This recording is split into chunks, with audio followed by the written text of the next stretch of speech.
Marketing enterprises மூலிமா இன்றைக்கி Joy of book லவர்ன்ற கடையில் வந்திருக்கு. வர இந்த வருஷத்தில் 2026 இந்த அக்டோபர், நவம்பர், டிசம்பர் இந்த டைம்லலாம் டிஎன்பிஎஸ்சி எக்ஸாம்ஸு வரப்போகுது. அதுக்கு ஒரு முக்கியமான ஒரு அட்வைஸ் அறிவுகள். நிறைய பேர் 6th-லேருந்து 12th வரைக்கும் படிச்சிருக்காங்க, சில பேர் 6th-லேருந்து 10th வரைக்கும் படிச்சிருக்காங்க, சில பேர் அந்த கைடு இந்த மாதிரி இருக்கிற கைடு இது மாதிரிலாம் முக்கியமானது படிக்கிறீங்க. இருக்கிற டைமில் எப்படி பிரித்து கொண்டு போகணுன்றதை பற்றி விவரமாக உங்களுக்கு சொல்லிடுறேன். ஜஸ்ட்டு 2 to 3 minutes, அதிகபட்சம் ஒரு 4 minutesக்குள்ளே. தயவு செய்து இது கேளுங்க, முக்கியமான அறிவுரை. ஏன்னா இது அரசாங்க வேலை.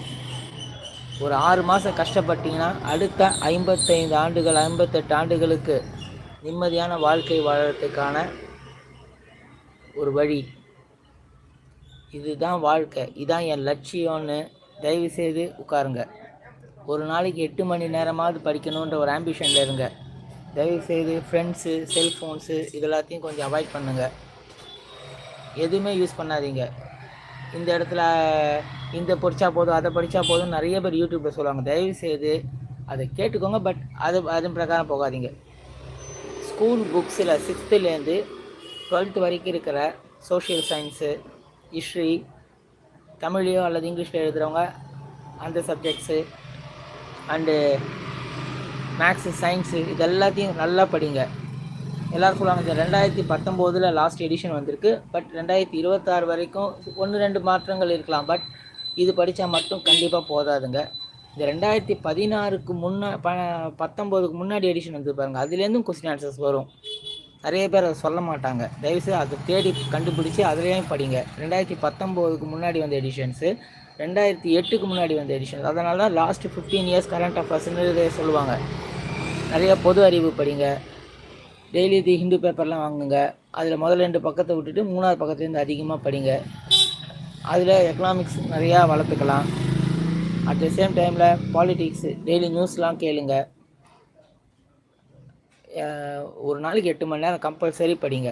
வாரத்துக்கு ஒரு நாள் மைண்ட் ரிலாக்ஸ் பண்ணுற மாதிரி நீங்களே தனிமையில் போயிட்டு உட்காந்து மாடியிலையோ அல்லது பீச்சுக்கோ எங்கே வேணால் போங்க. மைண்ட் ரிலாக்ஸாக ஒரு நாள் போயிட்டு நீங்கள் படித்ததெல்லாம் ரிவைண்ட் பண்ணிக்கோங்க. ரிவைண்ட் பண்ண அதாவது புக்ஸே இல்லாமல் ரிவைண்ட் பண்ணும்போது எதை மறந்தோன்றது அப்போ உங்களுக்கு தெரியும்.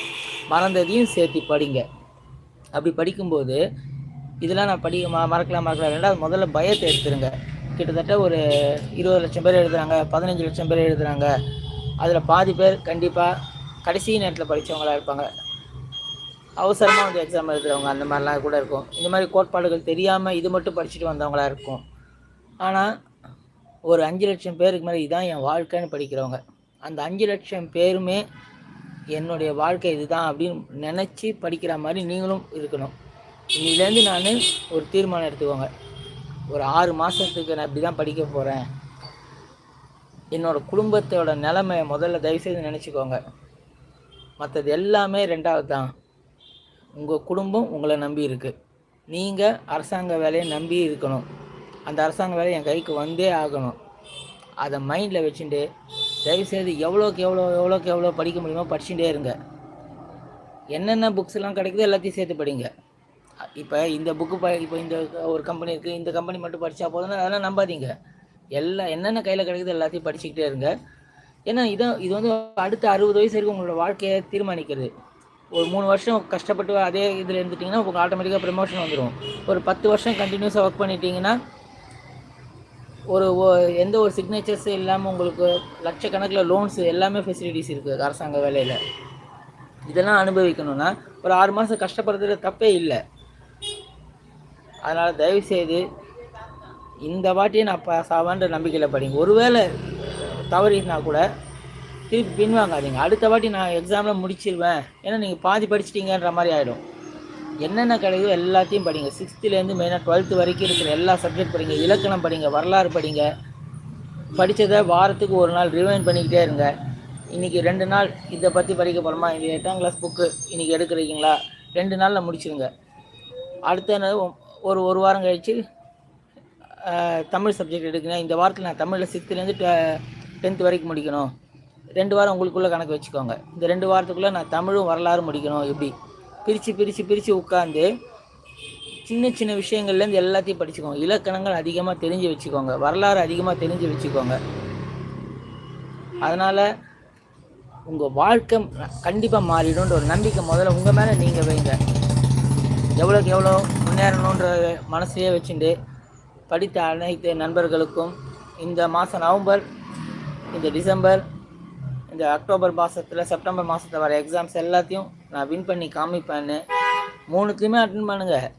21 வயசுக்கு மேலே இருக்கிறவங்க எல்லா எக்ஸாம்ஸும் எழுதலாம். காலேஜ் டிகிரி முடித்தவங்கலாம், இந்த இப்போ +2 எக்ஸாம் முடித்தவங்க, 18 வயசு முடித்தவங்க குரூப் 4 எழுதலாம். குரூப் 4 எழுதிட்டு அதில் உங்களுக்கு போஸ்டிங் வந்தால் கூட ஒரு 3 இயர்ஸ் ஒர்க் பண்ணிட்டீங்கன்னா அதுலேயும் ப்ரமோஷன்ஸ்லாம் இருக்குது. அதே மாதிரி குரூப் 2, 2A, குரூப் 1 எல்லாத்துலேயுமே நான் வின் பண்ணுவேன்ற ஒரு தைரியமாக இறங்குங்க. ஏன்னா காலம் கம்மியாக இருக்குது. காலம் உங்களுக்கு கண்டிப்பாக பதில் சொல்லும். அதே சமயத்தில் அந்த காலத்தை வெல்றது உங்கள் கையில் இருக்குது. எப்படியாவது எல்லா சப்ஜெக்டும் படிச்சுக்கிட்டே இருங்க. மெயினாக ஸ்கூல் புக்ஸ்னால் இங்கே இருக்குது பாருங்கள். இந்த மாதிரி 6th ஸ்டாண்டர்டு இதெல்லாம் 7th standard. Tamil, social science இது எல்லாமே இதில் இருக்கும். அதே மாதிரி 8th ஸ்டாண்டர்டு, இது 9th ஸ்டாண்டர்டு, இதே மாதிரி 10th ஸ்டாண்டர்டு, இது 11th. மெயினாக இந்த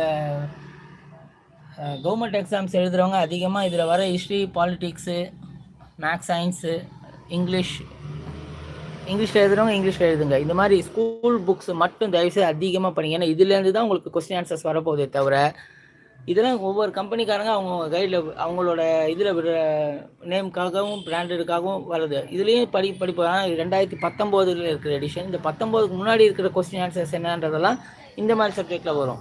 ஸோ நான் இதை மட்டும் வச்சுருக்கேன், என்கிட்ட இந்த மாதிரி ஸ்கூல் புக்ஸ் இல்லை அப்படின்னா தயவுசெய்து முதல்ல இதை வாங்கிக்கோங்க. இதை மாதிரி வாங்கி நிறைய படிங்க. இதுதான் முக்கியம் முதல்ல.